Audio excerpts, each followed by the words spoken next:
nag-chat si Brad Philip sa atin. 6:05 na daw. Ayun. Salamat sa magpapaalala. So, galing mo dyan.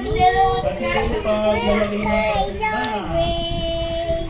Sana bubulok at pinabulok. Na masintahan. Paano na? Sino kaya yung maganda yung paliwanag sa mga teorya? Sige nga. Si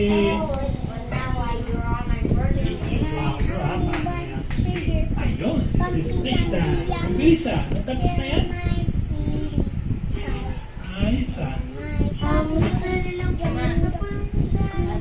Sa Japan, yung umiiwas ng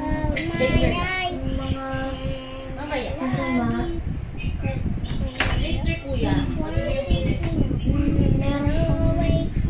Ito ng basang salita. Naglalaro ng GTA, Grand Theft Auto. Masama daw po yung game na yun. Tapos meron sinaputigan ng garilyo. Tapos meron naglalasing. Tapos